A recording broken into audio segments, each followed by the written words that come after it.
미국이 이란의 핵시설을 전격적으로 타격을 했습니다.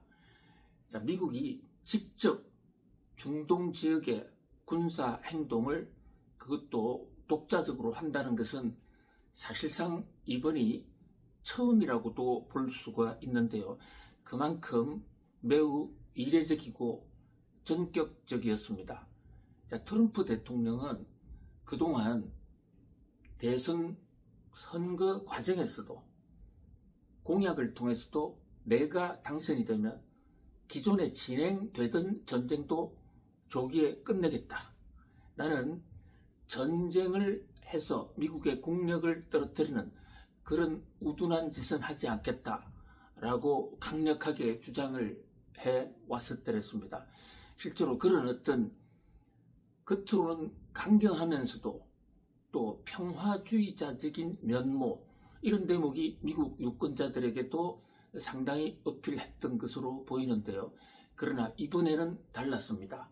아주 전격적으로 이란을 융단 폭격을 했는데요.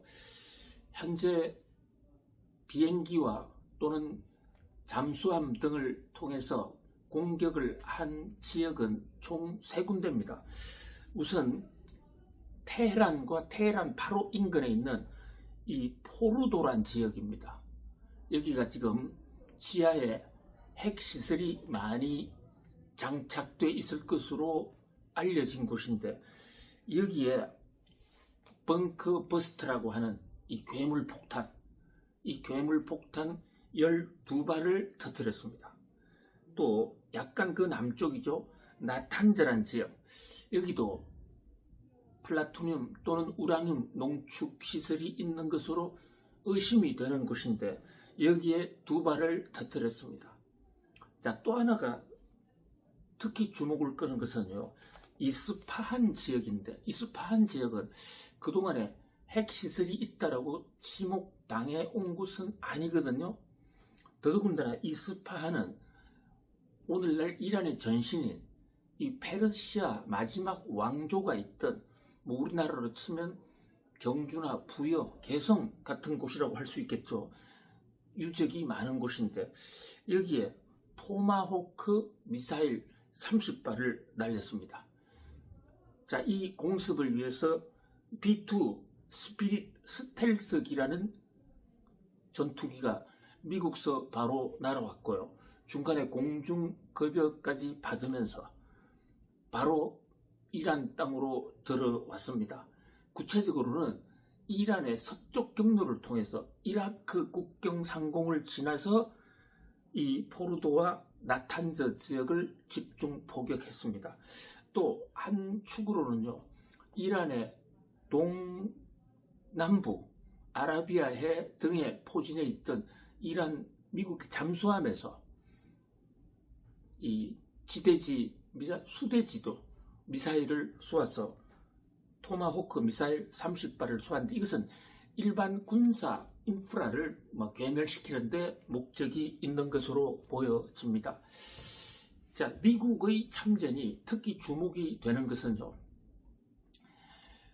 미국이 참전함으로써 전 세계가 전쟁이 확전될 수 있고 특히 경제, 금융시장에 상당한 영향을 줄 수 있지 않냐는 이런 우려 때문인데요.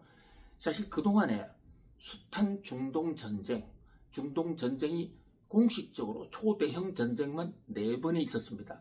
4차 중동전쟁을 하는데 이때도 실제로는 미국이 이스라엘을 많이 도와줬습니다. 그러나 미국이 직접 때리는 일은 단 한 번도 없었습니다. 그 전쟁 와중에요. 자, 이 트럼프 대통령은 자기 전임자였던 이 부시와 또 이 오바마 대통령을 멍청한 대통령, 멍청한 전쟁이라고 엄청나게 비난을 많이 해 왔었는데요.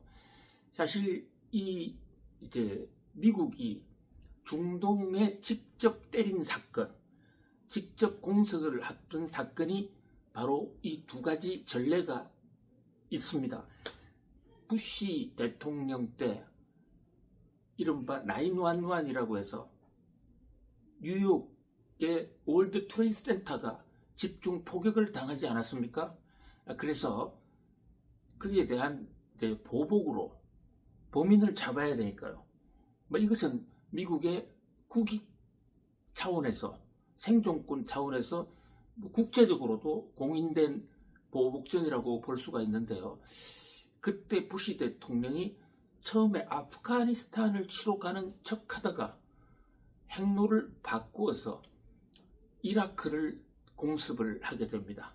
그래서 이라크를 집중적으로 때려서 결국 사담 후세인 이라크 대통령을 체포해서 재판에 넘겨서 사형에까지 이르게 하는데요.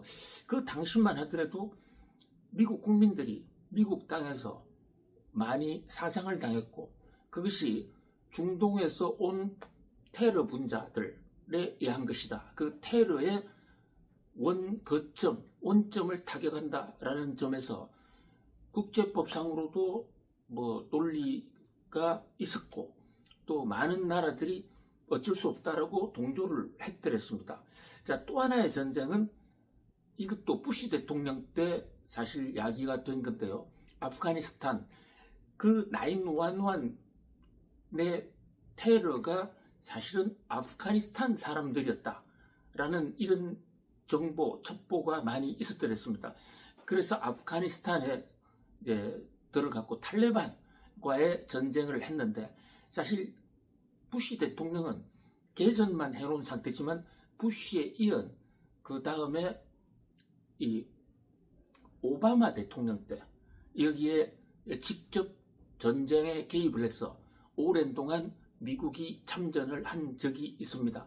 그러니까 아프가니스탄 전쟁이나 또는 이라크 전쟁은 직접적으로 미국이 공격을 당했고, 또 그 상대방이 책임 있는 조처를 먼저 취했기 때문에 거기에 대한 대응으로 간다라는 측면이 많이 반영이 됐던 건데, 이번은 이란이 미국에 대해서 구체적으로 적대 행위를 한 적이 없습니다. 물론 핵을 계속해서 개발을 그럼으로써 국제사회에 위협을 제기했고, 그것이 NPT의 협정 위반이라고 그러면 국제사회가 협의해서 때릴 수는 있습니다만은, 그러나 이란은 적어도 형식 논리적으로 보면 최근까지 NPT의 규제 감독을 계속 받아왔었다고요. 그런 관점에서 이란 사람들 입장에서는 좀 비분간개하는 국제법 위반이다, 이렇게까지 주장을 하고 있습니다. 그럼에도 불구하고 국제사회의 논리가, 이 정글의 법칙이 강자가 때리면 약자가 어떻게 방법이 있을 수가 없지 않겠습니까? 맞는 수밖에 없는 것이죠.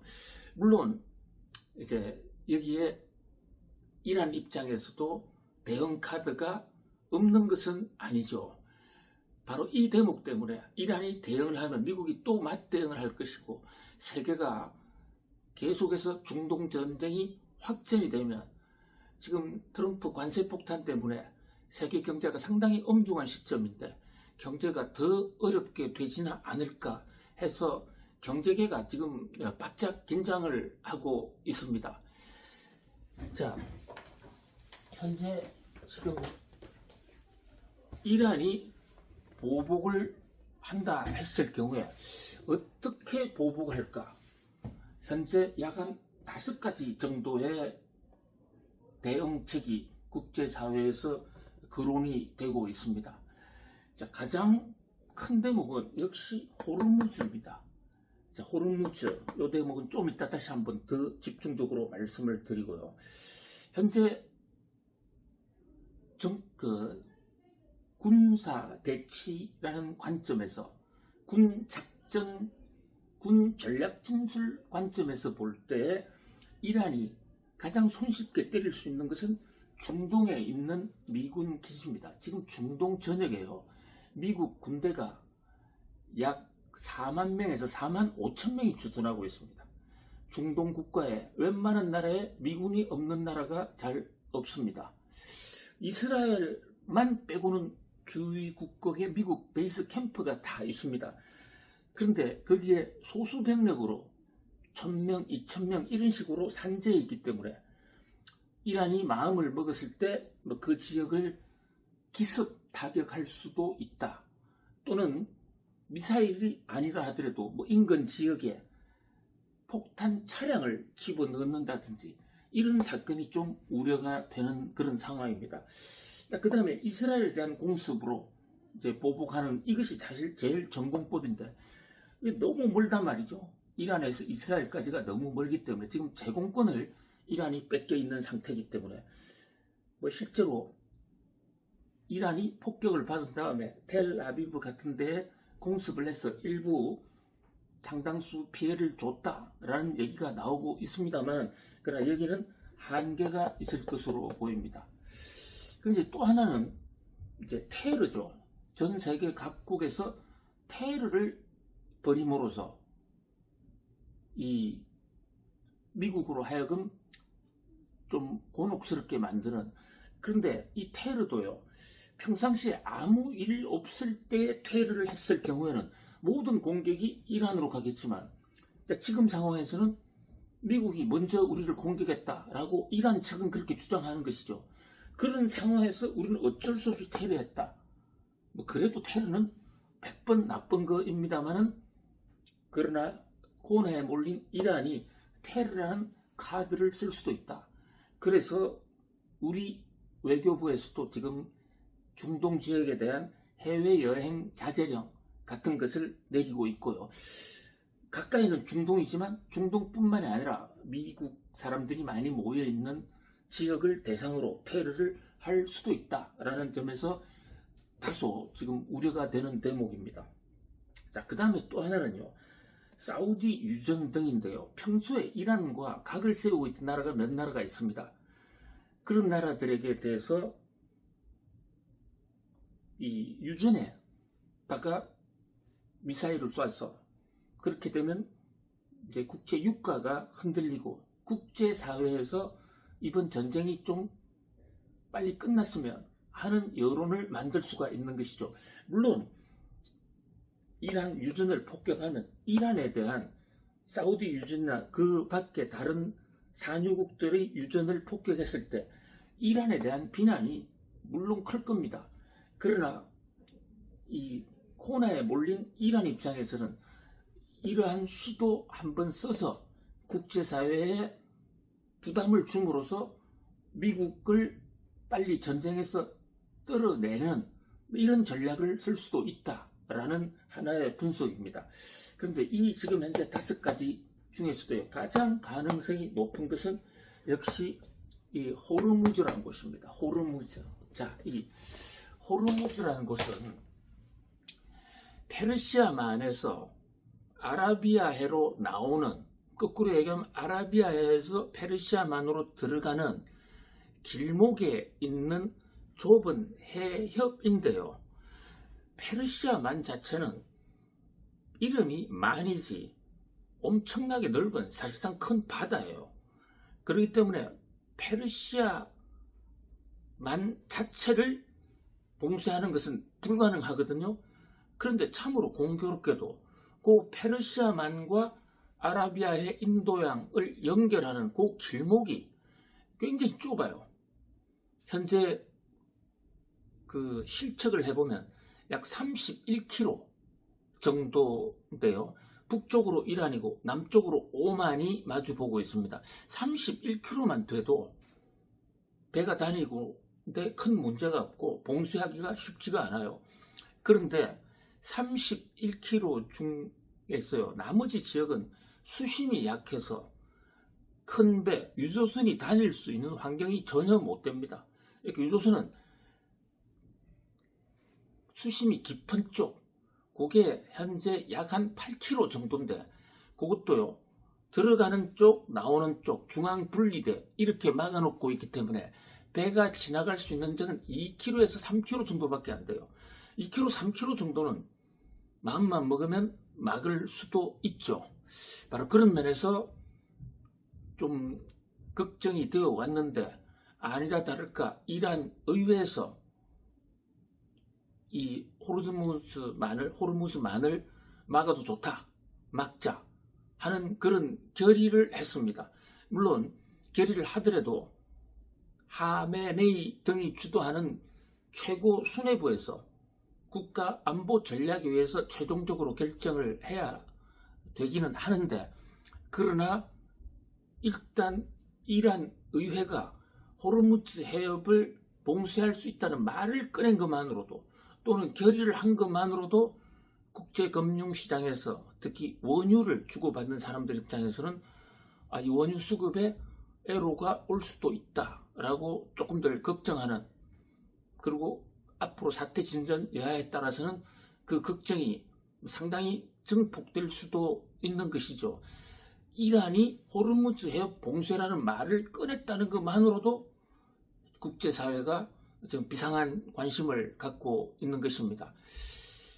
전 세계의 유전, 이 페르시아만 지역이 세계에서 석유가 가장 많이 묻혀 있는 곳인데요.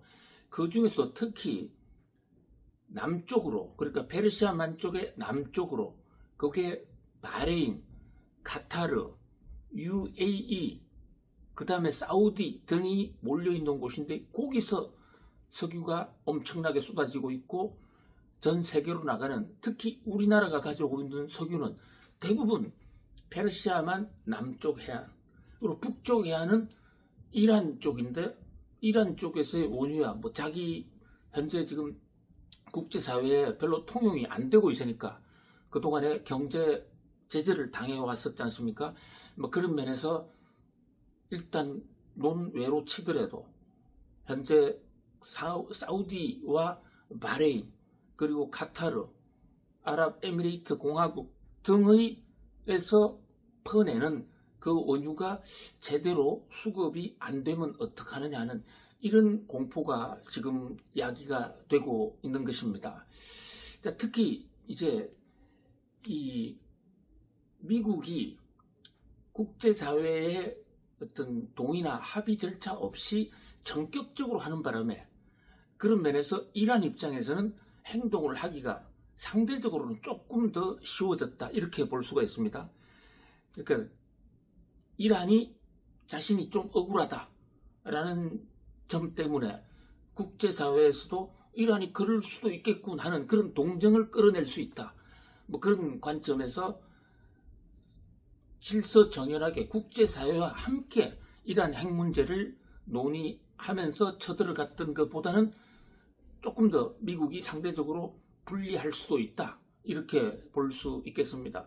종래에 호르무즈 해협은 사실 전면 봉쇄가 된 적은 없었습니다. 근데 전면 봉쇄라는 게, 이게 봉쇄를 어떤 관점으로 보느냐가 중요한데요. 바다를 완전히 못 가게 막는 그 전면 봉쇄는 하기도 그렇게 쉽지가 않고, 또 했을 때 국제사회에 비난이 많이 있을 수 있지 않습니까? 근데 그동안에 이란은 전면 봉쇄가 아니라 안보 상황을 점검하겠다 해서 배에 성선을 해서 혹시 위험한 무기가 없는가 이런 거를 조사한다는 명분으로 사실상의 봉쇄를 한 적이 상당히 많거든요. 그러면 예를 들어서 조사 들어간 배가 보통 한두 시간이면 조사할 수 있는 것을 일주일 내내 조사한다든지 이런 방식으로 해서 사실상 봉쇄하는, 현재로서는 전면 봉쇄보다는 사실상 봉쇄 쪽의 카드가 훨씬 더 클 것으로 보여지는데요.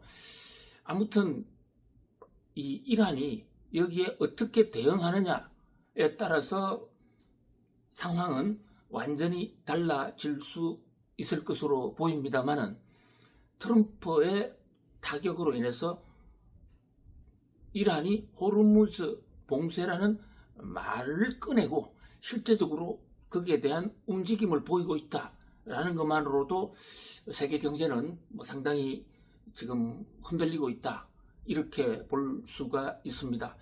물론 지금이라도 대타협 또 어떤 빅딜의 가능성이 완전히 사라진 것은 또 아닙니다.